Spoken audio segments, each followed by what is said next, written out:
morning, good afternoon, good evening. Welcome to Polaris-Live.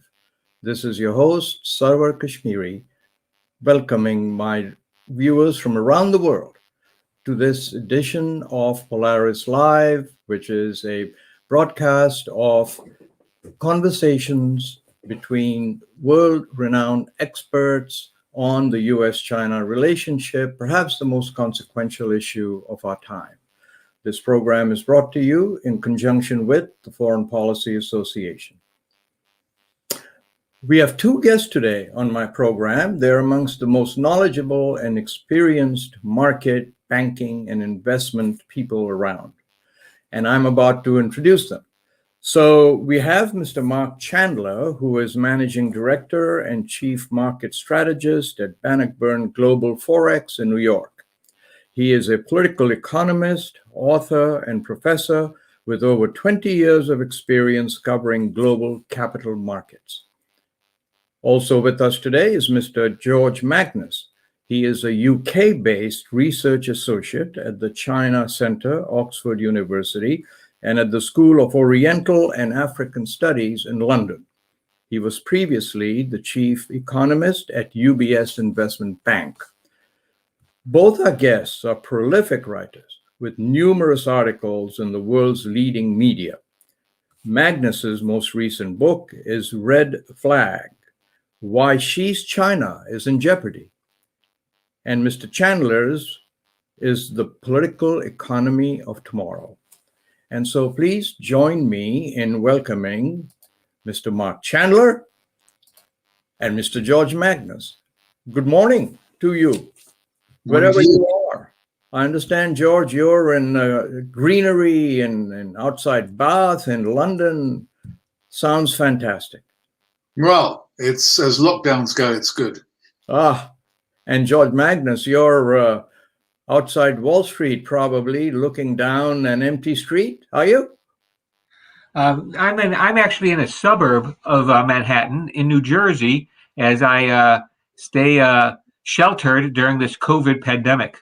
Oh gosh. Well, I'm in little old Hanover, New Hampshire, also sheltered. So, but you don't have 12 inches of snow where you are. Not anymore. Listen, this is a really important conversation about money, about finance, about trade. And let me try to put things in perspective for our viewers by asking you, America and China's economy are roughly the same size. Obviously, America's larger with China closing in, but China is the largest market for automobiles, aviation, luxury goods, right? It's the largest exporter in the world. So can you tell us, and I'll start with you, Mark, and then George, can you explain why the US dollar is still used in 88% of global trade transactions, and the yuan, the Chinese currency, is used in 5%. I mean, that's kind of the same ratio as Canada. So what gives you? So Mark, please, and then George. Sure, thank you. I do think you hit on a very important facet of a multifaceted confrontation between the U.S. and China. And the first thing I would highlight is when we're determining which currency is a reserve asset or which is a vehicle currency that trade is conducted in, size is not the key thing. It's not about the size of GDP or how many autos China can produce or how many tons of steel. It has to do with the financial sector. And what stands behind the dollar is not just the biggest military in the world, but the biggest, most liquid bond market in the world. And even though China has a lot of debt, it's not so much in the federal government's hands. So their bond market is relatively small compared to the U.S. Treasury market, which seems to be getting larger almost every day. And I would also point out another factor is that Chinese currency is not really convertible yet. That is, a lot of rules and regulations restrict it. And so I think as a vehicle currency, as an invoicing currency, people would prefer, one is what they know, that speaks to inertia, and secondly, that's backed by a deep liquid bond market with a convertible currency. Thank you. George? Well, I think Mark's pinched all my points, really. So my first point was inertia. Obviously, we don't have a lot of. I mean, historically, the world hasn't had a lot of reserve currencies, so something has to go really terribly badly wrong for a nation to lose its reserve currency status. Perilous though some of America's developments have been, particularly of late, it's still. Its institutions still command a lot of trust. They are deep and liquid, as Mark pointed out, particularly the bond market. America doesn't have controls on the movement of capital. It runs current account deficits, so it's quite easy for people to accumulate claims on the United States. And the markets are very sophisticated. So, as he said, and again, I make no apology for reiterating his ideas because he made them very well. I mean, the size of the economy doesn't really make any difference. Otherwise, the Swiss franc would be nothing in the global system because Switzerland is very small. But actually, people, still use the Swiss franc, perhaps even more than they do the yuan. So yeah, it's in this respect, size doesn't matter. So why then are all these big financial media folks jumping up and down and through barrels saying, "Oh, China's closing in on America, the yuan, coming, it's coming"? I mean, why this frantic questioning? Go ahead, George. Well, you raise an interesting question there, because I think that in our reactions, and when I say our, I'm talking about liberal-leaning democracies, basically. Right. Our reactions kind of vary depending who you're talking to or who you're listening to, between a sort of a state of siege mentality, like, it's all up for us, China's inevitable rise will catch up with us tomorrow or in 5 years. Yes. It varies from what that end of the continuum to over-optimism or complacency that it's not a problem at all on the other extreme. So somewhere in the middle of that continuum is basically where we're supposed to be. There have been a number of instances, I agree with you, of financial leaders, financial institution, executives, CEOs and CFOs and so on, waxing lyrical about Chinese financial markets and the prospects. I have to say that I think a lot of this is self-serving because China does want the expertise of foreign financial firms, particularly American financial firms, in investment banking and in asset management. Right. Because these are areas of expertise which they lack, and which obviously Wall Street has in abundance. And so the opportunities that I suppose individual firms see in developing their businesses in China are things which they like the idea of, and China welcomes their capital and their know-how. But I don't think we should actually listen very carefully to what they say about China's financial markets. Okay. That's an entirely different topic. I think George raises a good point. And The Economist just after that. Very quickly, Mark, and then I have a follow-up for you. Yeah, sure. I think George raises a good point, and he's focused on why different like private sector people would exaggerate or play up the role of China. But I think there's also both governments have it in their interest as well to exaggerate the size of the other and the threat of the other. I think America does a good job when it thinks that someone's chasing it. And remember, it was the Soviet Union. Remember Khrushchev at the UN taking his shoe off at the UN, bashing it on the table and saying how the Soviet Union was going to bury the West. That helped not only give us a bigger defense spending, but really excited the domestic economy too. Remember John F. Kennedy's physical fitness for people, these physical fitness awards. Yes. And so it really got the U.S. on war footing. And I think that if people believe that the U.S. is headed for in the foothills, I think, as Kissinger called it, of a Cold War with China, it makes sense to clearly identify a threat. At the same time, I think it's in China's interest. President Xi probably finds it a great nationalist tool to talk about how big China is and how it's going to rival the U.S. and perhaps even be larger than the U.S. In nominal currency terms by the end of the decade.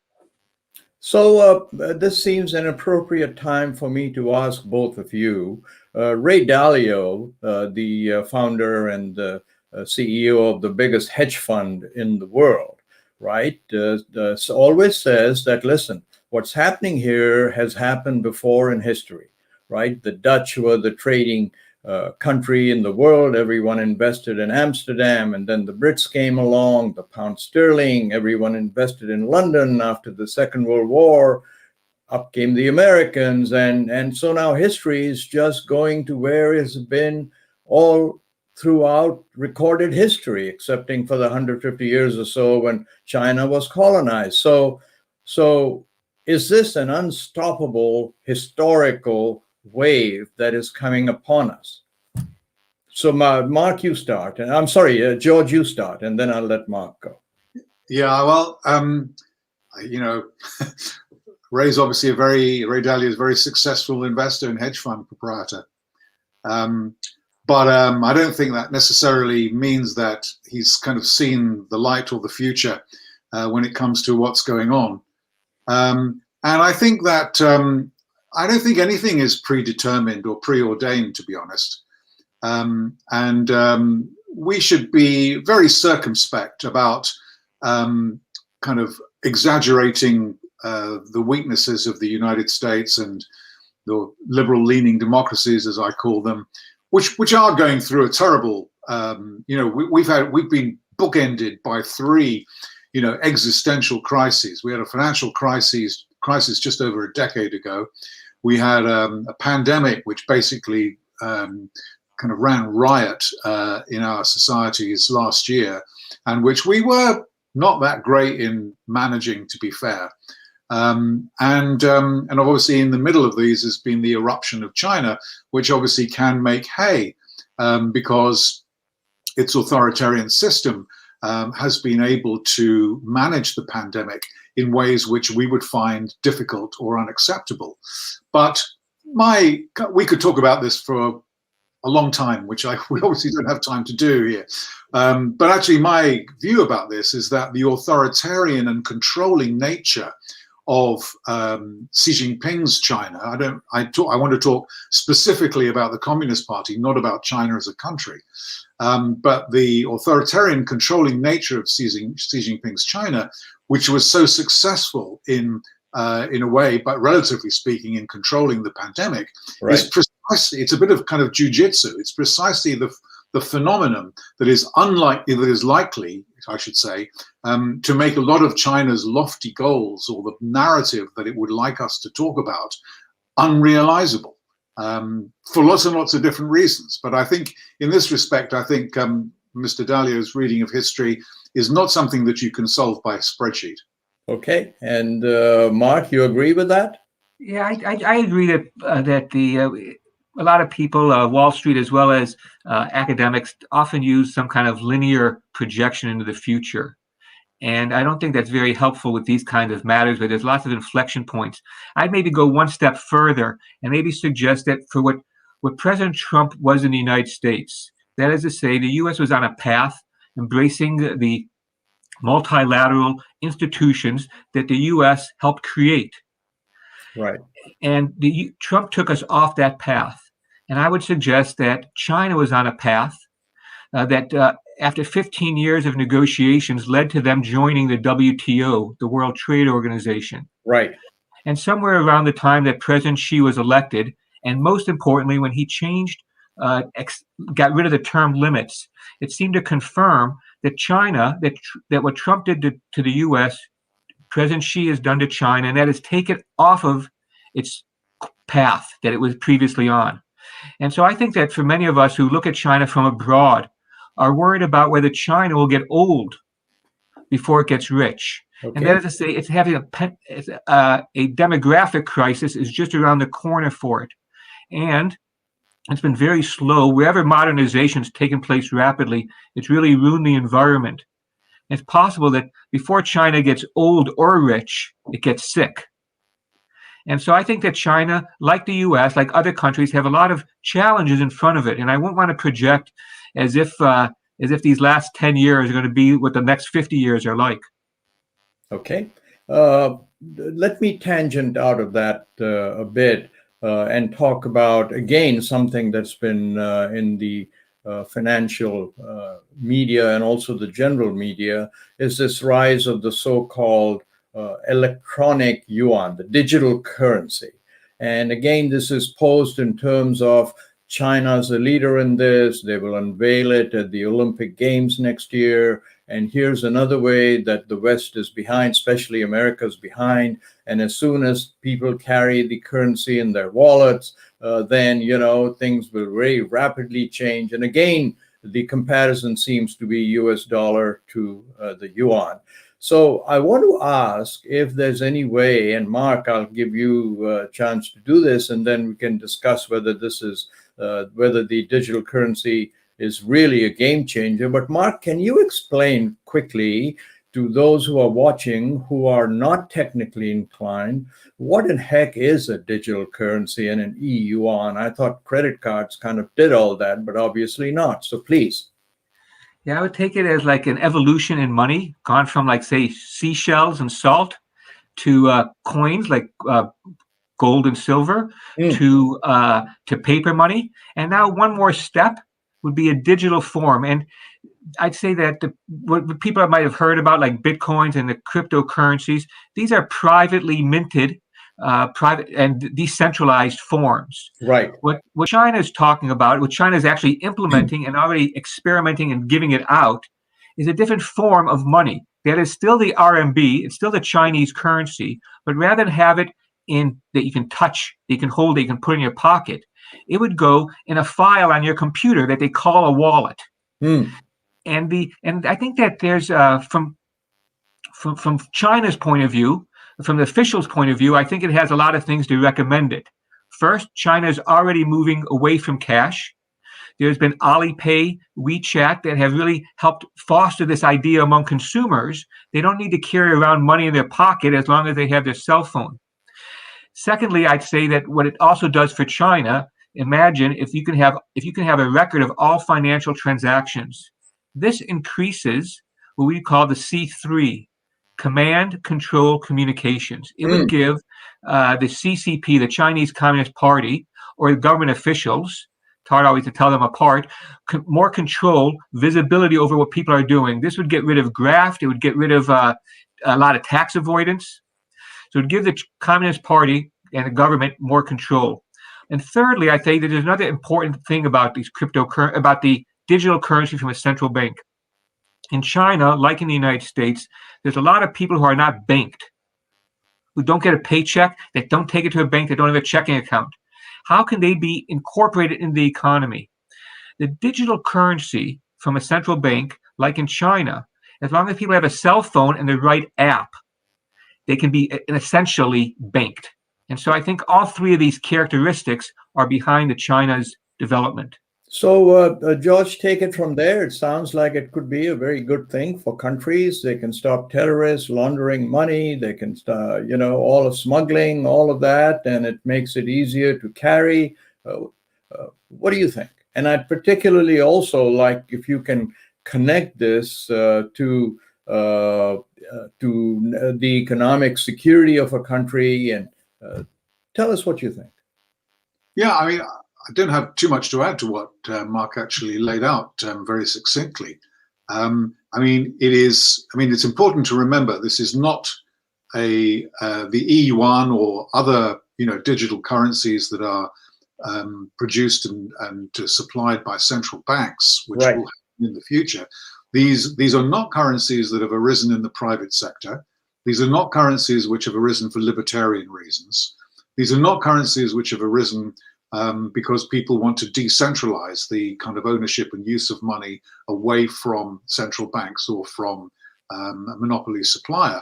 This is very specifically a central bank produced, in China's case, obviously state-directed supply of digital currency, over which the People's Bank of China will have complete control over its distribution, allocation, and surveillance and monitoring. So it's got huge implications for the payment system. I mean, in a way, the only thing I would say when Mark went through the sort of the evolution of money, in sort of 10 seconds. I mean, there was a sort of a bit left out. So we went from sort of notes and coin to digital currency, but actually in between time, we already have a sort of a quasi-digital system, because although we still use notes and coin, I mean, in many respects, the pandemic has speeded up the process of actually avoiding physical use of cash. So Correct. a lot of transactions now are already electronic. But this is kind of an electronic currency in and of its own right, and will be used with apps on mobile phones and devices and so on. So it is something quite special. It is coming. It will happen in the future. Other countries will introduce digital currencies. China wants to get there first, and so for the payment system within China, I think it is revolutionary, but it also has somewhat sinister implications, as we've already heard. And so it seems to me both of you are saying, because I'm sure as we get closer to China introducing it, the media will again pick up on this idea, oh, here we go, now the dollar is again threatened. So both of you are saying that ain't necessarily so. Yeah, I think we both are. I don't want to speak for Mark completely, but I mean, it's still a yuan. International currencies basically still depend on trust rather than technology. And as we said at the very beginning of our conversation today, trust is really what makes international currencies truly international. The yuan is still not convertible. There are still controls on the outward movement of capital. China still runs current account surpluses, which you either need to have a deficit or you need to have outward freedom of movement of capital to have people own your currency internationally. So none of that really changes. But it could make some difference. I would say it might make some difference incrementally to the use of the yuan let's say, for trade financing purposes, but not really as a reserve currency. Mark? Yeah, I agree fully with that. I would also point out that I think people are confused. I think George is spot on, that we probably should think of these things as a payment system. So right now, for example, I could go on to Amazon and I can pay them with my PayPal account. I can use their credit card. I could use my own credit card. I could probably get billed. And down the road, I'll have another option where I can pay them in my digital currency, my digital dollar. But if I have an app on my phone that lets me have access, maybe when I visit to China, I download an app and that lets me have digital yuan so I can pay a taxi cab or the local bar bill. If I have that app in the US, who's going to take it? So I think that it's better to think of it as a payment system as separate from a currency that rivals the dollar. I think it'll take a lot of work to get it to be international. There might be some effort, and I'm always suspicious of the integration that takes place between China and Hong Kong. So if you were to tell me that this app allows people in China to take money and pay in Hong Kong, or Hong Kong to go to mainland, I would still say that's the Sinofication of Hong Kong and not really an introduction of an international movement of the RMB. So I want to start opening the door to a bit of a discussion of the intersection between economic security and national security. And I want to start with a specific question. China is being accused of taking its trade heft and using it as a weapon, i.e. Australia, which has made some remarks that China doesn't find very friendly, right? And so China is now putting a stop on imports of wine and various other commodities, and the Australians seem to be up against a wall. So China is being accused of throwing its weight around. Well, it reminded me, I came from India many years ago when the Chinese first attack on the Indian territory in the north took place.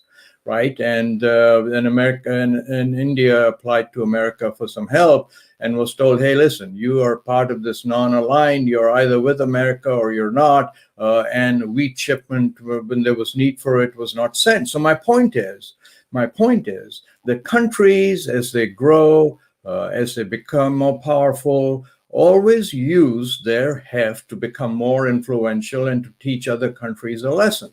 So is China wrong to do what it's doing? It seems to me it's just part of the natural progression. Yeah, Mark, I'll let you go, and George, and we're going to run a little short of time, so we'll speed up the answers. Sure, thank you. I think that you're right that countries, you call it heft, and I just think countries look to influence other countries through whatever means they have available. The U.S. uses access to the dollar, and that has cut off large Chinese companies, for example. The sanction regime that the U.S. has had basically since 9/11. But I do think that that there is a contradiction in the fact that many countries in Asia, allies of the United States, like Australia, New Zealand, South Korea, their largest trading partner is China. And what it leaves the U.S. with is commitment, strategic security commitment in the area with less of a presence, less of a trade presence. And I think that this is going to force some kind of realignment one way or the other in the coming years. It leaves our allies, the U.S. has protested using sanctions, using its heft against the Nord Stream pipeline, Nord Stream 2 pipeline that takes natural gas from Russia directly to Germany. Indeed. We say we don't want to do that. That increases your vulnerability. And yet there's been nothing said about Australia, Japan, South Korea's reliance on Chinese markets. George? Yeah, I mean, I think this, well, I call it, the conflation of economic and national security. I mean, it is something which the Chinese have been practicing for a long time, actually. So they are no strangers to this issue. Right. The 14th five-year plan, by the way, which is going to be unveiled at the National People's Congress at the end of this week, will for the first time actually have its own chapter on national security. That's never happened before. So it's quite clear that the Chinese are, not only have they been kind of using their economic heft, as you call it, or their economic policies to further their national security, but they're actually taking this even more seriously, because obviously things are changing for them as they are for us. We, I would say the United States, United Kingdom, EU, and other countries, we're latecomers to this, I would say. And we have to kind of, we're having to learn pretty quickly now about where this intersect between economic and national security is. Not just in terms of our relations with other countries, as Mark was explaining with regard to Asia, for example, but also from the point of view of, what we have to do at home domestically in order to build up our kind of economic strengths and systems, which gives us, a better ability to compete and to contain. I mean, we cannot stop Chinese economy from growing. We cannot influence, we can try to influence through negotiation the policies of the Chinese leadership. But, basically we're takers of whatever the Chinese government decides to do and how it decides to manage its economy. The only thing that we can do is just do it better. And I think we need to, we are obviously in the process of having to catch up a bit here. So I want to, we have a 30-minute program, as you know, but I'm under no commercial pressures, and seeing that there are two of you involved, if you don't mind, we'll just take a few more minutes and continue to discuss this, because you hit a very interesting point, George. And what I want to ask you is, I mean, you look at the Wall Street Journal today, I'm looking at the headline, U.S. to take hard line on Chinese trade, right? Mr. Biden intends to continue most of the policies that Mr. Trump put into place, opposing China with tariffs and all of that. And so my question really is, looking at it from the top, should we really be concerned about another country's governance? Are we trying to, in the West, convert other countries to be like us? It's a broad question, but I would just like for both of you to have a shot at that, please. And I'll start again. George, you continue, and then Mark, I'll turn it over to you. Yeah, I think we should, and I think the reason is because China is unlike any of the rivals that, we've had in the past, let's say since the end of the Second World War. The Soviet Union was an ideological rival, but not an economic rival. Japan in the 1980s and Europe in the 1970s were economic rivals, but they were not ideological rivals.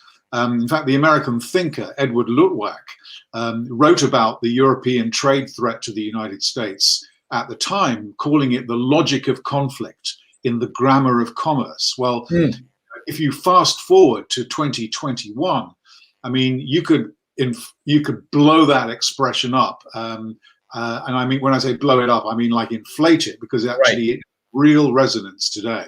Right. And I think that where we think our national security and our standards, beliefs, interests, where we feel these are threatened by China's governance system, because China is kind of a revisionist power. It doesn't want to kind of take over the world militarily, as we thought once upon a time the Soviet Union would have liked to have done. But it would like to secure compliance and support amongst as many countries as possible for its governance system and for its narratives. And as I'm sure most people know, by, you know, if you look what's going on, whether it's in Xinjiang province or in Hong Kong or wherever, or Tibet, elsewhere, interference in Australia, I mean, there are aspects of this which we find alien to our own beliefs. So we do need to engage and to compete with China in a feisty way. But we also need to be very conscious about this intersect between economic and national security, because, you know, Xi Jinping has made no secret about China's ambition, which is to win. And we should want to do so too. Okay, and so, Mark, I'll give you a chance to continue on, but there is a point I want to inject into this dialogue, which is some people would say, as they've said on Polaris-Live, that where does America go on, you know, talking about authoritarian systems, we must oppose it, and so on. The first opportunity after 9/11, we picked up people and tortured them, right? They look at the what some call systemic police behavior against our own citizens and so on. So I wish that you would also address that point that other people in Asia make, is where do you guys get off? Yeah, no, I think that there is a tendency for some kind of moral equivalent type arguments. I really tend not to have much time for them. I think there is a fundamental difference. And that is what the U.S. has done stands out as an anomaly. We criticize it. We can have it in our press. We can talk about it. We can dismiss people for pursuing policies that we think really are contradictory to our basic core values. I don't think that exists in China per se. And so I think that there are important differences in how we treat people and our values. But I'm not sure that communism, whether it was in the Soviet Union or China, is really an ideological challenge to America or to the West or to liberal democracies. Who really does the communist ideology appeal to? It seems to me that communism has grown more by gunpoint than by people just embracing it and adopting it as a governing practice. That said, I do think that there is this rivalry between us, and I think it's over material. That's why I really want to come back to more of a realist argument rather than a moralistic denouncing of China. China is in a dangerous neighborhood. I think I could find 3 of the top 10 top 10 armies in the world next to it: South Korea, India, and Japan.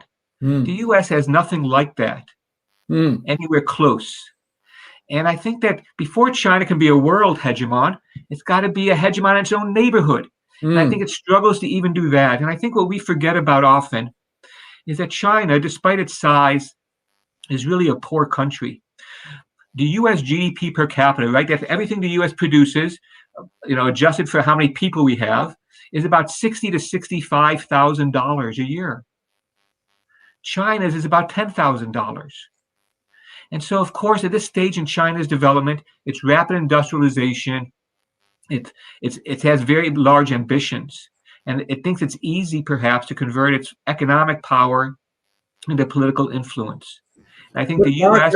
I'm going to interrupt you very briefly, but there are those who would say, well, it's true that America's per capita GDP is much larger than China's, but China's, was $300 or so 30 years ago. And now it's $10,000, right? So that's also a piece of it, I would think.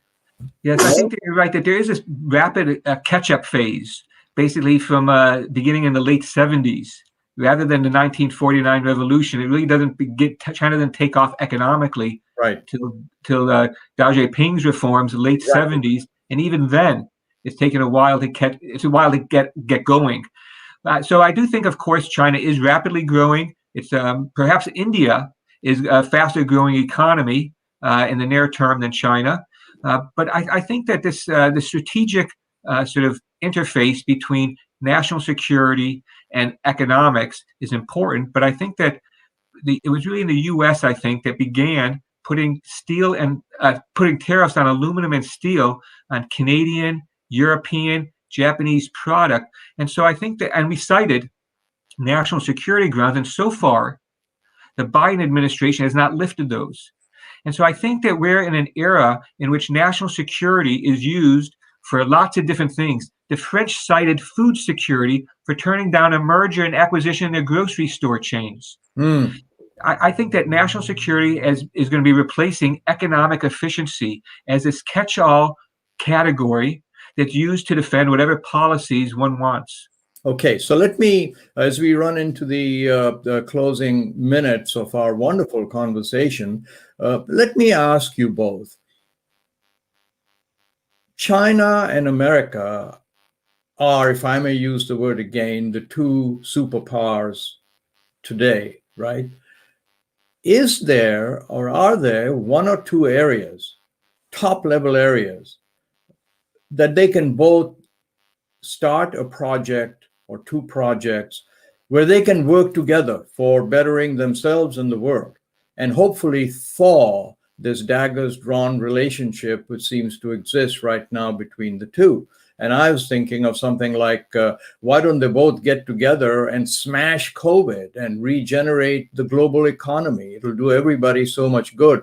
So I want to end on an optimistic note, if you folks are in the mood for that, by suggesting even one project that only these two can can do together. Perhaps the EU can join in. But go ahead, George, you go, and please short answers, and then you, Mark. Well, I think, to be honest, I think, we don't have to kind of scrape the barrel here. I mean, there are a number of areas where the interests of the United States and liberal democracies and China are aligned. Okay, so we have common interests in climate change policies. We have common interests in securing better standards and protection of public health. We have common interests in peacekeeping around the world. We have common interests in the efficient functioning of global institutions like the United Nations, the International Monetary Fund, the World Trade Organization, and so on. Right. We probably have common interests in lots of kind of scientific ventures and educational attainment mechanisms and so on, and online learning, etc., etc. So we have to hope, I think, that our politicians can see their way, not just our politicians, but of course Chinese politicians too, can see their way through this kind of quagmire of conflict that kind of is new, in, if you want to put it that way, in commerce and technology and finance and standards and the internet and Western kind of values, which actually we hold dear and which the Chinese have banned. Formally banned. So there's no question. We are adversaries, ideological adversaries, I would say. But there are also areas of common interest where we should be able, hopefully, to be able to work together without, coming to blows. And that's the drama that will play out over the next decades. So, Mark, I'll turn this over to you, and go ahead. Take a minute and a half or so. I think George gives us a lot of good ideas and places for the U.S. and China that do have common interests. Tell us where to start. Tell us where to start. I'm thinking if Mr. Biden were to pick up the phone and say, "Hey, listen, Xi Jinping, I don't agree. I don't agree with anything you're doing, but hey, I can learn to love you. Let's meet in Singapore, right? what is the one thing that he might want to propose? Let's work together on that. Yes, I think the most important thing is some kind of agreement between the U.S. and China that stabilized the relationship, like we had with the Soviet Union. So try to give us a project that we can work together to stabilize the relationship. No, but I think that is the project, is creating like this rules of engagement, these code of conduct to avoid accidental mishaps like ships colliding in the South China Sea. I think that there needs to be a hotline. I think there needs to be renewed exchange of defense personnel. So I think that there's things that just these two countries can do, not on these, of course, on these lofty ideas that George mentions. I think, of course, scope for them, but I think underlying that needs to be an agreement between the U.S. and China on how they're going to engage each other going forward. Arms control, defense sharing, intelligence. I think there's a lot of areas that framework of that relationship. How are these two countries going to be engaged? What are going to be the places that they don't engage? Like the U.S. and the Soviet Union had, I think we need to duplicate a broad framework so we don't wake up in the morning and see that that clock of the atomic scientists getting close to doomsday. Well, this is the most fascinating conversation I've had in a long time, but I'm afraid we've run out of time. So I'm going to have to thank Mr. Mark Chandler for his time this morning, and of course, Mr. Magnus, for your time this morning. It was really a pleasure to have you on Polaris-Live. And let me tell our viewers, we have run out of time, but I hope you will join Polaris-Live again next week. And also do visit my website, kashmeri.com, to find out our future guest, the guests who will be on the program, because we have a full march with a very provocative and knowledgeable group of people from around the world. So I hope you'll join me then. And until then, goodbye.